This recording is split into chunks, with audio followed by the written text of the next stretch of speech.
Bonjour et bienvenue dans cette deuxième partie de Demain à la Une. J'ai le plaisir d'avoir à mes côtés pour la première fois le chef de service politique RFI, Florent Guignard. Bonjour. Bonjour. Merci d'être avec nous. Puis en face de vous, Karine Chabot, une habituée, notre spécialiste économie. Bonjour Karine. Bonjour Aziza. Merci d'être avec nous. Nous allons donc consacrer cette deuxième partie à la loi El Khomri, dite aussi loi travail. Et puis je vais laisser peut-être mes invités donner le nom un peu plus long de cette loi.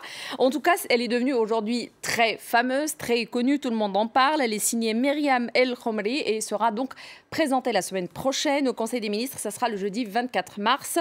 Nous allons en parler dans quelques secondes. Rappelons que le Premier ministre Manuel Valls souhaite effectivement que ce projet de loi et que cette loi soit définitivement adoptée avant l'été.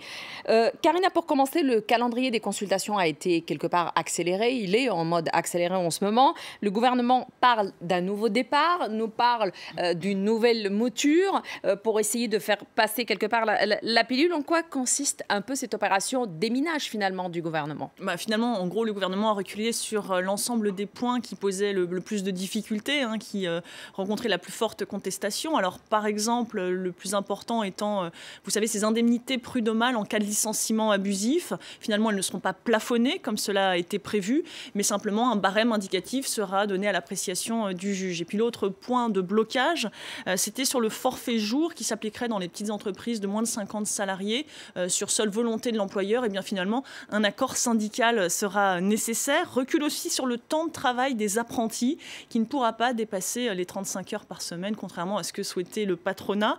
Et puis en revanche, sur le licenciement économique, le gouvernement a tenu bon, c'est-à-dire que l'entreprise devrait justifier de 4 critères pour pouvoir licencier, mais le juge, et c'est une nouveauté, aura un pouvoir de contrôle pour pouvoir apprécier de ce licenciement économique. Et puis ajouter à cela de nouvelles mesures qui ont surgi pour, si vous voulez, faire un geste à l'égard de la jeunesse ou encore des syndicats les plus réformistes. C'est le cas notamment de cette garantie jeune, qui est une aide apportée à des jeunes sans aucune qualification et qui sera très nettement élargie. Le fait de renforcer également le compte personnel d'activité, qui est, vous savez, l'ensemble des droits que l'on peut cumuler tout au long de sa carrière, y compris lorsque l'on change d'entreprise. On voit que vraiment que l'objectif, c'était de céder du terrain et surtout rallier, éviter une contestation trop forte dans la rue, une sorte de front unitaire syndical important, et puis surtout rallier les syndicats réformistes dont le gouvernement a besoin s'il veut avoir une chance de faire passer ce projet de loi. Oui, en fait, le gouvernement s'est retrouvé il y a 15 jours face à deux fronts, un front syndical et un front politique. Alors le front syndical, il a tenté de le désamorcer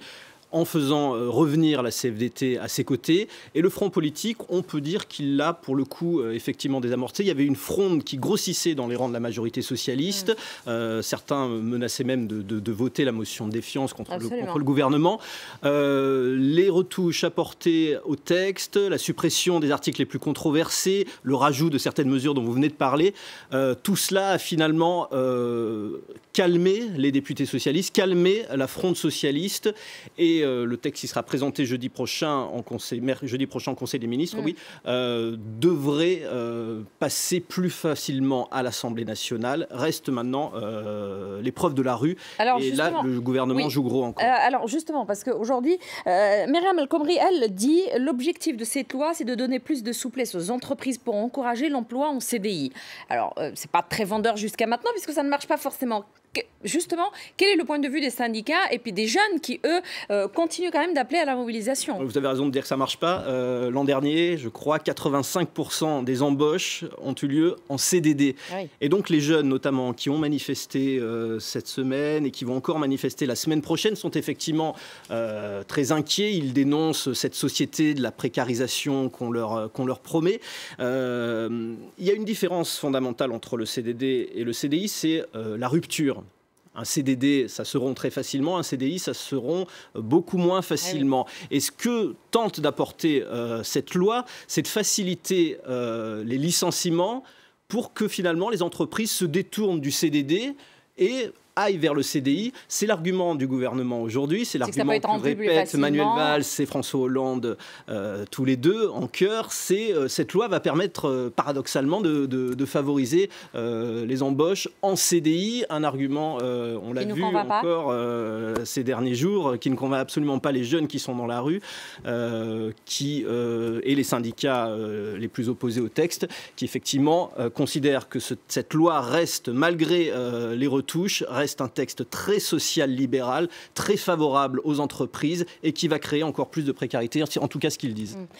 Karina, justement, ce qu'on voyait avec les frondeurs, par exemple, avec certaines réticences, c'est que cette loi, ou ce projet de loi, en tout cas jusqu'à maintenant, divise quand même la majorité. On a vu, par exemple, dernièrement, c'était le patron de Bercy, Emmanuel Macron, qui lui dit qu'il n'aime pas trop la nouvelle mouture, ce nouveau départ, il n'aime pas trop, il espère vraiment qu'on puisse revenir à la limite au texte d'avant, ce qui est très bizarre venant d'un ministre, d'un gouvernement qui essaye pourtant de faire passer la nouvelle mouture. Le ministre de l'économie juge donc que le texte, le nouveau, n'avance pas aussi loin qu'on aurait voulu ou que lui peut-être aurait voulu. C'est des voix dissidentes, c'est pas vraiment bienvenu dans un contexte actuel. Il dit, en fait, il y a deux choses. Officiellement, il vante la nouvelle mouture du texte, et en plus petit comité, effectivement, il dit que ça ne va pas assez loin et qu'il compte sur le débat parlementaire pour réintroduire certaines des mesures, d'ailleurs, qu'il avait prônées initialement dans cet avant-projet de loi. En particulier, vous savez, l'extension du forfait jour dans les petites entreprises, promue uniquement par l'employeur, ça c'est vraiment une mesure qui lui est chère,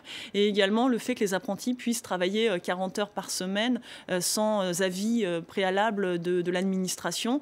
Donc il compte vraiment sur le débat parlementaire, et si vous voulez, l'argumentaire d'Emmanuel Macron, c'est de dire qu'à trop vouloir protéger la jeunesse, finalement, on ne facilite pas leur insertion professionnelle. Il a d'ailleurs eu cette phrase qui était, selon lui, les jeunes ont été poussés à se mobiliser avec un mélange de bonne foi et de cynisme. En gros, Emmanuel Macron, clairement, il incarne cette ligne sociale libérale du gouvernement.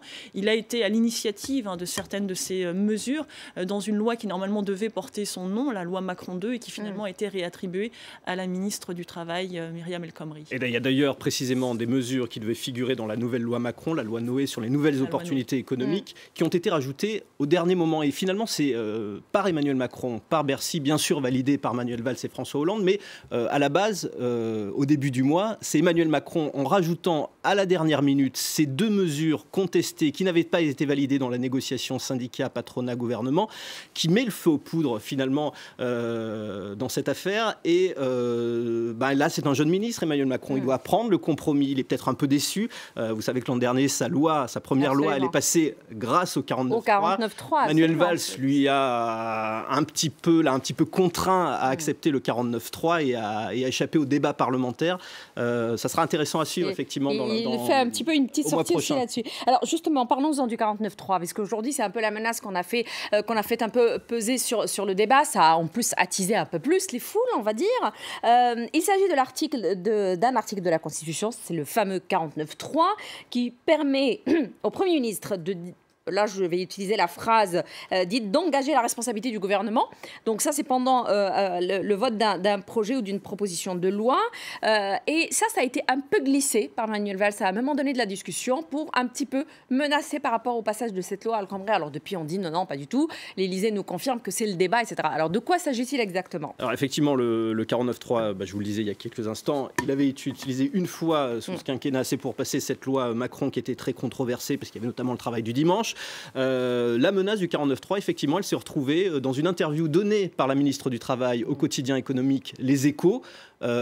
Question posée, utiliserez-vous le 49.3 ? Réponse, le gouvernement prendra ses responsabilités. Or, cette phrase, elle n'est pas dans la bouche de Myriam El Khomri, la ministre du Travail. C'est Matignon qui la rajoute après la relecture, avant le départ de l'interview à l'imprimerie. Et cette petite phrase, effectivement, elle braque la majorité. Puisqu'on dit mais on va discuter de rien du tout. Et donc depuis que Manuel Valls et François Hollande prônent désormais le dialogue, l'écoute, le débat, le compromis, on découvre d'ailleurs un nouveau Premier ministre depuis une semaine, le changement de ton, de style de Manuel Valls, qui avait cette réputation de vouloir passer en force, d'aller jusqu'au bout, qui a cette image de réformiste qu'il cultive, etc. Manuel Valls a mis beaucoup d'eau dans son vin. Il est aujourd'hui beaucoup plus apaisé dans ses mots, sur le fond aussi, et sur le 49.3. Il promet un dialogue ouvert et constructif au Parlement. Même si on a un peu l'impression quand même dans ce gouvernement que de temps en temps, on a des sorties qui viennent de gauche, de droite, au sein même de la majorité et du gouvernement lui-même, qui font poser quand même pas mal de questions pour les gens. On se dit, est-ce qu'ils ne peuvent pas se mettre d'accord sur une version à présenter ? Alors, Le groupe socialiste, visiblement et majoritairement, serait prêt à voter cette nouvelle loi Macron, à plus forte raison si pendant cette nouvelle loi El Khomri, pardon, mais vous voyez le lapsus, à plus forte raison si effectivement les amendements pendant la discussion parlementaire permettent d'enrichir le texte, d'en faire un texte encore plus de gauche qu'il ne l'est aujourd'hui. Mais par ailleurs, il y a un petit noyau de frondeurs. Alors, ce sont ceux qui se sont opposés depuis le début au pacte de responsabilité, aux allègements de charges pour les entreprises, qui sont toujours là. Mais l'inquiétude du gouvernement, il y a 2-3 semaines, c'était que ce groupe de frondeurs, qui est d'une quarantaine de personnes, soit majoritaire lors de la discussion de la loi El Khomri. Alors, justement, ce groupe de frondeurs qui, eux, ont continué à appeler au retrait pur et dur de cette loi, aujourd'hui, prévoit de présenter un contre-projet mardi 22 mars. Oui, c'est ça. C'est donc une quarantaine de députés frondeurs qui ont auditionné à la fois les secrétaires généraux des syndicats dits radicaux, ceux qui s'opposent au projet de loi, également les syndicats étudiants, certains économistes, et qui, en gros, comme pour l'ensemble de la politique économique du gouvernement, estiment que ce projet de loi est trop libéral, qu'il détricote le code du travail, qu'il accorde trop de flexibilité aux entreprises, pas assez de sécurité pour les employés, et qui précisément veulent, eux, proposer plus de sécurité, notamment renforcer ce CPA, ce compte personnel d'activité, et qui, vous savez, sur ces nouvelles plateformes numériques du type Uber, qui souvent obligent leurs employés à recourir à des contrats d'auto-entrepreneurs, veulent que ces plateformes aient plus de responsabilité sociale à l'égard de leurs employés. Donc voilà le genre de mesures de mais à quoi ça sert de présenter un contre-projet? Est-ce qu'ils vont pouvoir... Enfin, ça n'a pas de chance de passer, mais est-ce que c'est pour peser sur le texte lui-même qui est en train de discuter? Ce sont des propositions qu'ils souhaitent voir intégrées dans ce texte. Est-ce que ce sera le cas? C'est toute la question. C'est mardi prochain, en tout cas, la contre-proposition. Et puis, ce passage devant le Conseil des ministres, ça sera jeudi 24 mars. Merci beaucoup, Florent. Merci. Vous revenez quand vous voulez. Vous êtes ici chez vous. Merci beaucoup, Karina. Merci à vous aussi. Au plaisir de vous retrouver une prochaine fois. Merci à vous de nous avoir suivis pour ce nouveau numéro de Demain à la Une. J'aurai le plaisir de vous retrouver la semaine prochaine, la même heure sur France 24. Et en attendant, n'oubliez pas que l'avenir n'est qu'un présent qui s'ignore. Bon week-end.